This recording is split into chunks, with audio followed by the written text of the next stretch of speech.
हमारे साथ तृणमूल के बड़े नेता और पूर्व और वित्त मंत्री जो हैं अमित मित्रा जुड़ रहे हैं पश्चिम बंगाल से। अमित मित्रा, बहुत बहुत धन्यवाद आपका हमारे साथ जुड़ने के लिए। हमारे सहयोगी सोहित जिस तरह से बता रहे थे भी कि नंदीग्राम का चुनाव सीट के तौर पर ममता बनर्जी के लड़ने के लिए एक स्ट्रेटेजिक चुनाव था और उसका नतीजा हम देख रहे हैं कि इतनी ज्यादा सीटें आई हैं बंगाल में। संदेश दिया गया था कि ममता बनर्जी कड़ा मुकाबला कर रही हैं, शुभेंदु अधिकारी वहां से लड़ रहे थे और ये मुश्किल सीट थी। बहुत बधाई तृणमूल को इतनी सारी सीटें जीतने के लिए, इतनी अच्छी जीत के लिए। लेकिन ये अंत में नंदीग्राम का हारना, ये थोड़ा सा एक इस पर जो उत्साह था उस पर कुछ पानी फेरता है। और नंदीग्राम में क्या हुआ? पहले आपको बता दूं, मैं पूर्व वित्त मंत्री नहीं हूं, मैं सिटिंग फाइनेंस मिनिस्टर हूं। हाँ, मैंने वही कहा था, वित्त मंत्री जी। अभी तो जब तक न्यू असेंबली फॉर्म होगी, I am still the finance industry and IT minister ji. लेकिन 10 साल हो गया इसी काम में जुड़ा हुआ हूँ। आपको पता है मैं दिल्ली में था, सब छोड़ छाड़ के आ गए क्योंकि मेरा ममता बनर्जी के साथ जुड़ के उनको जितनी मेरे तरफ से हो सकता था मैं किया। आपने जो सवाल किया, नंदीग्राम के सवाल इशू नहीं है, ये और डीपर इश्यू है। आपको समझना पड़ेगा कि ये जो लड़ाई थी बंगाल के लिए लड़ाई केवल नहीं था, ये सारा भारत के जो धड़कन है उसी के लिए लड़ाई थी। क्योंकि आरएसएस के जो सेक्रेटरी हैं उन्होंने कहा करीब 2015 में कि हमें हर स्टेट जीतना है। तभी उसके बाद परिवार के जो विचार हैं उसको हम भारत में ला पाएंगे पूरा तौर से। आज बंगाल में क्या हुआ, ममता बनर्जी ने वो जो प्लानिंग थी, परिकल्पना थी, वो परिकल्पना के ममता बनर्जी ने रोक दिया। हाँ, दिल्ली में उनको हार हुई, छत्तीसगढ़ में हार हुई, राजस्थान में हार हुई, मध्य प्रदेश हार हुई, महाराष्ट्र में हार हुई, कर्नाटक में हार हुई जी। लेकिन सवाल में जितनी जोर इन्होंने लगाया, जितनी पैसे लगाए, हर कैबिनेट मिनिस्टर यहाँ 5 स्टार होटल लेके, तो उसने पूरा संघ परिवार एकदम पन्ना प्रमुख तक पहुंच गए थे। लेकिन ममता बनर्जी ने आज दिखा दी कि जो उन्होंने उन्नयन के काम की है, जो परिवर्तन के काम की है, और अपने तरफ में आम लोगों के जो प्रेम है, और महिला लोगों ने सबसे गुस्से में थे, जो भाषा इस्तेमाल कर रहे थे इन लोग। अमित शाह कह रही थी मैं दीदी को उखाड़ के फेंक दूंगा। ये कोई बात होती है? प्रधानमंत्री कह रहे हैं दीदी ओ दीदी। इससे लोगों को लगा, महिला लोगों को लगा, बाकी पुरुष लोगों के ऊपर भी ये लगा। दूसरे विषय ये है कि बंगाल की जो परंपरा, वो रामकृष्ण परमहंस के परंपरा है। वो क्या है? या तो मत, जितने भी व्यूज हैं सबको एकोमोडेट करने बंगाल में होती है। या मुसलमान है, ईसाई है, सिख है, हिंदू, कभी किसी से झगड़ा नहीं हुई। मेरा अपना कंस्टिट्यूएंसी में दुर्गा पूजा होती है, 20 दुर्गा पूजा में आप 8 दुर्गा पूजा के चेयरमैन मुसलमान होते जी हाँ। और 40 ईद मिलाप में करीब 15 हिंदू होते। इसके मतलब ये जो समन्वय है बंगाल की कल्चर में, आप जानते हैं नेताजी सुभाष चंद्र बोस के जो आईएनए के जो ट्रायल हुई, शाहनवाज मुसलमान, ढिलन सिख और सहगल हिंदू, ये है बंगाल के परंपरा। आपके जो सुन रहे हैं उनको शायद पता नहीं है, काजी नजरुल इस्लाम के नाम उन्होंने सुना होगा बिल्कुल, लेकिन ये नहीं सुना है कि माँ काली के जो संगीत होता है वो काजी नजरुल इस्लाम ने बनाया। इसके मतलब ये जो कल्चरल डिवीजन के जगह में यूनिटी है, ये है बंगाल के परंपरा। इसी के विरोध में ये पूरा जंग लड़ रहे थे ममता बनर्जी में। एक धक्के में उनको ये जाने वाले समय की सारे देश के स्टेट को जीतना है पहले, उसके बाद उनके जो विचार है उसको थोपना है देश के ऊपर। ममता बनर्जी इसको रोक दिया। आज नंदीग्राम एक कंस्टिट्यूएंसी है, 291 कंस्टिट्यूएंसी की लड़ाई हुई 294 के बीच में, लेकिन ममता बनर्जी हर कंस्टिट्यूएंसी में पहुंची, हर लोगों से बात की। एक सबसे बढ़िया बात है कि एक महिला आई थी हमारे कोई रिलेटिव के घर में, ऑर्डिनरी गरीब महिला, कोई मसाज करने के लिए। उन्होंने कहा, वो उनका उम्र, बड़ी उम्र के महिला को कहा, मैं राजनीति नहीं समझता हूं, लेकिन ये जानता हूं कि दीदी हमारे लिए काम करते। हमें कुछ मिला नहीं, हमने कुछ चाहा नहीं, लेकिन कन्याश्री है। विश्व के सबसे बड़ा अवार्ड मिली यूनाइटेड नेशंस ममता जी जो तैयार की थी, इसीलिए 18 साल की उम्र के लड़कियों के आज करीब 7-8 करोड़, 1000 करोड़ रुपया खर्च हुई है। जहां बेटी बचाओ बेटी पढ़ाओ 700 करोड़ सारे भारत के लिए, हमारे 10 गुना से ज्यादा है। और वो लड़की जिनको कन्याश्री मिला है, इसीलिए आज एजुकेशन में रह रहे हैं, शिक्षा ले रहे हैं, वो वोट नहीं देंगे। जी जी, अमित मित्रा जी, मैं आपसे, आपने पोलराइजेशन की बात की, आपने कहा कि किस तरह से बंगाल में एक मिलीजुली संस्कृति रही है। आपने काजी नजरुल इस्लाम के का मिसाल दिया कि उन्होंने काली गीत लिखे।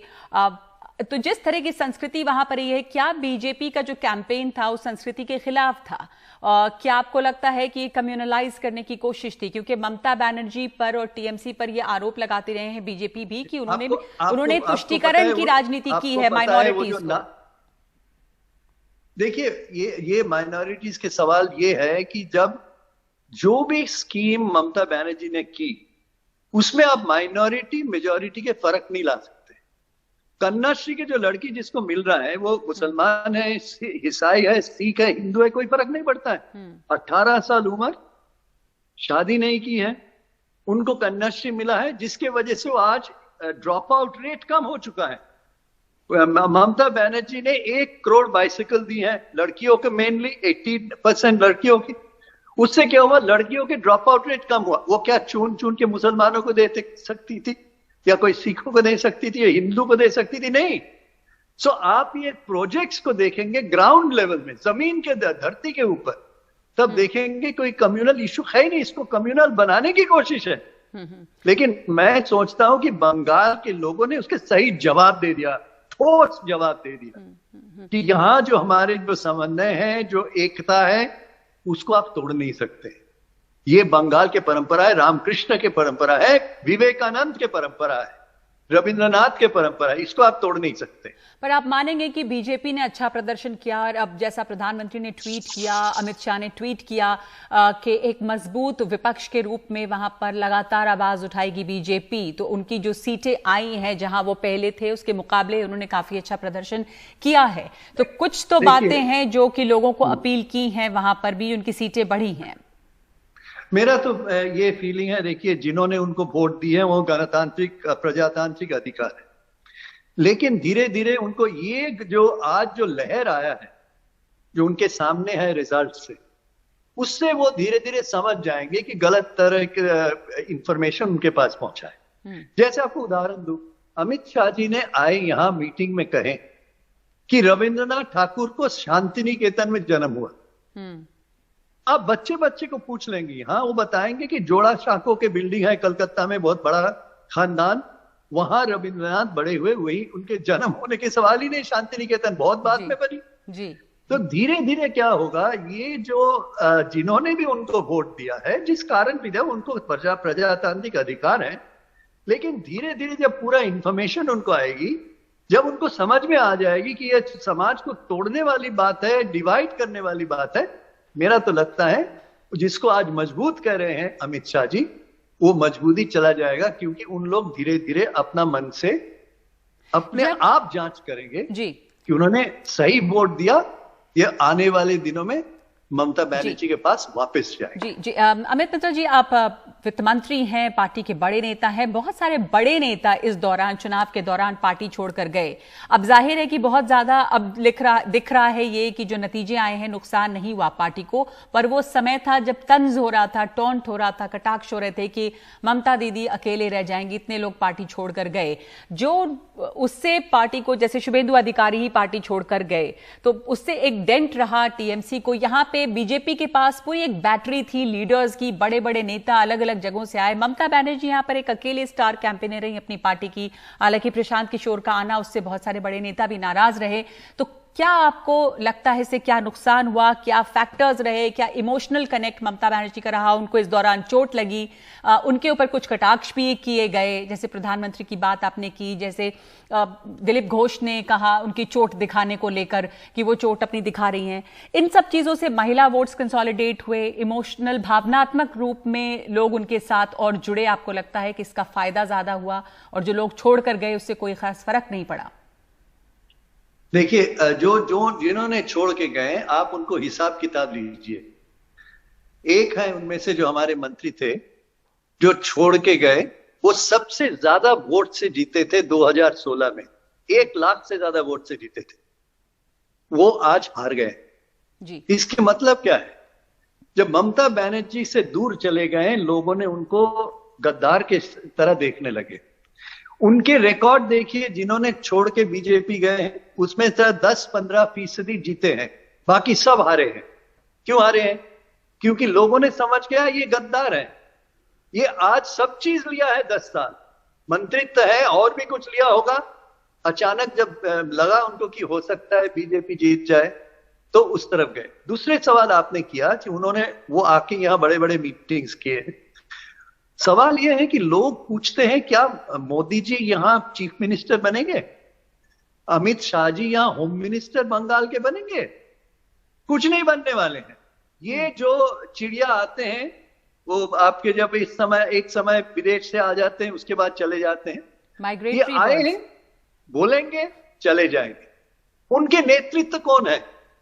दिलीप घोष को तो आप नेतृत्व में आप नहीं ले सकते। यही आदमी है जिन्होंने कहे थे कि भारतीय गाय जो होते हैं, गाय भैंस में गाय जो होते हैं, इनके दूध में सोना है। तब किसी ने उनको पूछा तो ये जो जर्सी काउस वगैरह आप ला रहे हैं उनमें उनके दूध में सोना नहीं है? बोले नहीं, इसीलिए हम उनको गो माता नहीं कहते, हम उनको गो आंटी कहते। अब एक आदमी जो कह सकता है कि देसी गाय के दूध में सोना है, उस आदमी को तो आप वही लेवल पे नेतृत्व नहीं दे सकते। तो नेता कौन है? उनमें से 5 लोगों को नाम लीजिए, आप नहीं ले सकते, 2 भी नहीं ले सकते। तो आप कह रहे हैं कि कोई वहां का लोकल चेहरा नहीं प्रोजेक्ट करना भी बीजेपी के लिए नुकसान दे रहा, जो बंगाल के बड़े कोई लीडर होते? उनके लोकल है ही नहीं जी। सवाल यह है जो अगर होते तो प्रोजेक्ट करते ना। हाँ। उसीलिए मोदी जी को लाए, उसीलिए अमित शाह के लाए, नड्डा जी को लाए, सारे कैबिनेट मंत्री यहां बैठे थे, स्मृति ईरानी जी बैठी थी, उड़ीसा के मंत्री यहां बैठे थे, सारे एमपीज बैठे। वो तो खाली आने जाने वाली बात है ना, वो तो बंगाल में रहने वाले नहीं है ना, यहाँ कोई गवर्नेंस उनको करना है। तो लोग ने ये पल्स पकड़ लिया कि ये तो है जो आएंगे जाएंगे, लेकिन सवाल है कि कौन है भाई तुम्हारे पार्टी में जो सीनियर 5 लोगों को नाम बोल दीजिए जो बंगाल से है। बंगाली होने की जरूरत नहीं है, जो बंगाल से है, जो यहां जन्म हुआ है, जो यहीं बड़े हुए, कोई नाम दीजिए ना, है नहीं? ये बात लोगों ने पकड़ ली, इसीलिए उनको इसमें वोट नहीं मिला जी। बहुत बहुत धन्यवाद आपका अमित मित्रा जी, हमसे बात करने के लिए बहुत धन्यवाद। नमस्कार।